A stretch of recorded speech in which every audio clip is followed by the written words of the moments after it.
Welcome to the 9th week of Thinsulin. As you know, not all carbohydrates and sugars are the same. Today you will learn more about carbohydrates and sugars and their effects on insulin. A carbohydrate is also known as starch of sugar. It provides energy for the body. There are three main types of starch. 1. Monosaccharide or simple sugar. 2. Disaccharide, which is composed of two monosaccharides. 3. Polysaccharide, which is composed of long chains of monosaccharides. Examples of monosaccharides include glucose, fructose, and galactose. Glucose is the main fuel for the body's cells. Every organism on Earth needs glucose to exist. Fructose is usually formed in fruits, and its sweetness is 1.73 times more than sugar. Galactose is found in milk. Disaccharide includes sucrose and maltose. Table sugar or honey consists of sucrose, while sweet potatoes or barley malt syrup consists of maltose. Polysaccharides have many monosaccharide units that are held together by either alpha bonds or beta bonds. Humans have digestive enzymes that can break down the alpha bonds to release simple sugars from the polysaccharides, but they lack enzymes to break down beta bonds such as GRAS.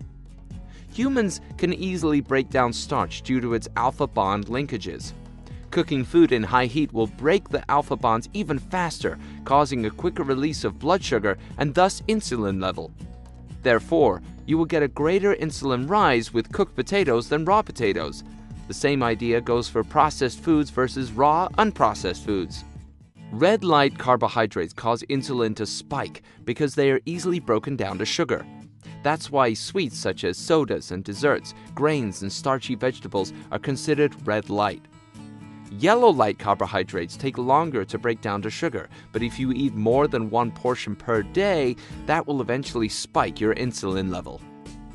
Green light carbohydrates include green leafy vegetables such as kale and spinach. These vegetables contain polysaccharides with beta bonds linkage, so humans cannot break down the vegetables into sugar.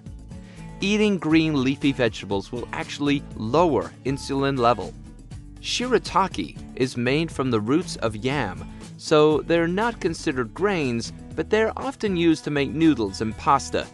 They consist of glucamanan, a polysaccharide with exclusively beta bonds, which makes this a green light carbohydrate.